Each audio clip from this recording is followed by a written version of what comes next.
Olá pessoal, meu nome é Priscila Terumi, eu sou psicóloga, especialista e mestre em análise do comportamento e também doutoranda em psicologia. Hoje eu vim falar sobre um assunto que é extremamente importante, que é sexualidade. E não só sexualidade, mas sexualidade no autismo.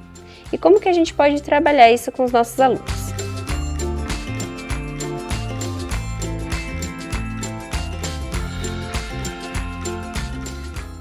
Bom, é comum que o tema da sexualidade seja um tema difícil de educar e até a gente conversar um pouco sobre como a gente vai ensinar os nossos alunos, mesmo neurotípicos, a como fazer e como conseguir se descobrir nesse meio e as habilidades que são necessárias para ter uma vida sexual ativa e autônoma, né, ao longo da vida. Contudo, quando a gente está trabalhando com alunos com autismo, isso é especialmente importante porque muitas vezes esses alunos eles precisam ser ensinados diretamente essas habilidades e eles não têm muito como obter, talvez por uma dificuldade até de interação com pares, que é a forma como muitas vezes nós, neurotípicos, aprendemos sobre esse assunto. Então é comum que nós, neurotípicos, a gente tenha um convívio e até debata sobre esse assunto, não com os nossos pais ou com os nossos professores, mas sim com os nossos amigos ou pessoas que crescem junto com a gente. Isso acaba sendo uma barreira dentro do autismo, porque às vezes eles têm uma dificuldade de interação social que acaba impedindo com que eles consigam ter acesso a esses assuntos. E por isso que é importante a gente ensinar a eles diretamente ao longo do curso de vida deles. Uma das coisas que as pessoas perguntam é quando que a gente deveria ensinar sobre sexualidade, ou seja, a partir de qual idade eu vou trabalhar sexualidade com esses alunos. E às vezes as pessoas acham que a gente só vai trabalhar sobre sexualidade com adolescentes ou pessoas adultas, mas isso é um erro. É comum que a gente comece a trabalhar isso, principalmente com a população autista, desde o início, inicialmente com coisas básicas como o reconhecimento de partes do corpo, partes do corpo que podem ser acessadas por outras pessoas e partes dos corpos são íntimas, por exemplo, ou mesmo reconhecimento do que a gente pode fazer em um contexto público e o que a gente pode fazer em contexto privado. Então essa distinção entre coisas públicas, privadas, pessoas desconhecidas e pessoas desconhecidas são aspectos importantes relacionados às seguranças dessas crianças e que a gente já pode iniciar desde pequeno, com crianças de 3, 4, 5 anos, a gente já poderia ensinar esse tipo de coisa. Óbvio que esse ensino ele vai se complexificando conforme essa criança vai ficando mais velha e também conforme ela vai tendo um pouco mais de cognição para a gente conseguir trabalhar assuntos mais avançados. Mas de qualquer forma, mesmo pessoas que não têm um repertório cognitivo tão elaborado, já podem e precisam ter acesso a algumas dessas coisas justamente para conseguir saber como eles se colocam e se comportam em relação à sexualidade em diversos contextos. Uma das coisas que as pessoas também sempre pensam é que a gente, principalmente pais, vem com essa questão de privar os filhos de ter comportamentos sexuais, né? Então eles não querem deixar que os filhos, por exemplo, se autoestimulem. Ou eles querem e procuram um supervisor para tentar inibir isso, né? Então é comum que os supervisores comentem assim, o pai do fulano quer que ele pare de se autoestimular. E o que eu faço em relação a isso? Bom, a autoestimulação é um aspecto normal do desenvolvimento físico, né, e orgânico de qualquer pessoa, independente de ela ter autismo ou não.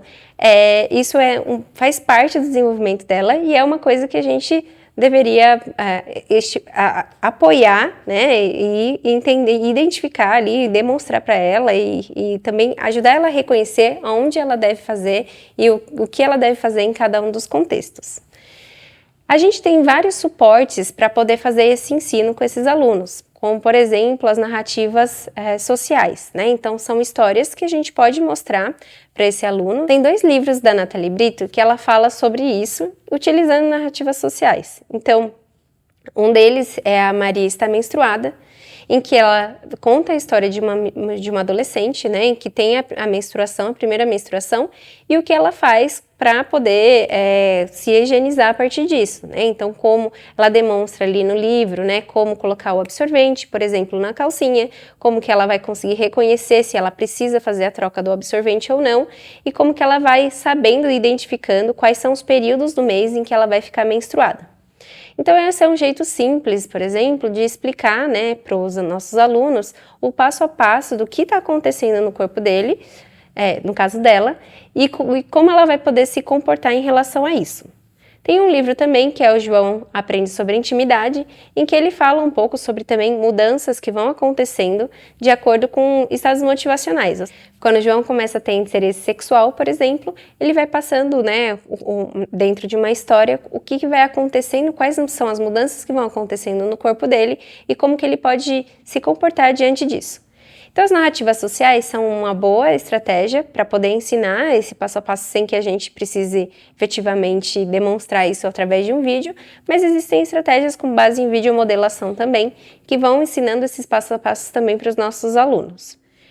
É importante identificar qual que é o alvo de ensino do seu aluno e quais são as etapas e as estratégias que ele é mais eficaz para conseguir aprender sobre esse tema que é fundamental e importante. Se um aluno faz essa autoestimulação, por exemplo, em público, é importante a gente identificar que ele faz isso porque provavelmente ele não entende a diferença entre público e privado. E a gente não vai privar ele de fazer isso, a gente vai precisar ensinar para ele quais são os ambientes em que ele vai poder fazer isso, como ele vai poder fazer isso de forma segura e de forma higiênica, né? E de forma higiênica, para que ele também consiga se preservar e preservar as outras pessoas do ambiente, tá? Então esse é um tema importantíssimo. Aqui a gente tentou passar tópicos iniciais sobre isso e algumas dicas simples, mas a gente tem um curso em que vai falar bastante sobre isso, que é o aprofundamento em casos de nível 3. Se vocês derem uma olhada no nosso site, abacessível.com.br, que está aqui no link para vocês vão encontrar lá. São 2 aulas de 4 horas cada, justamente sobre esse assunto de sexualidade, explicando várias estratégias de ensino que vocês podem ter para ensinar sobre isso. É isso, espero que a gente se veja em breve e até lá. Tchau!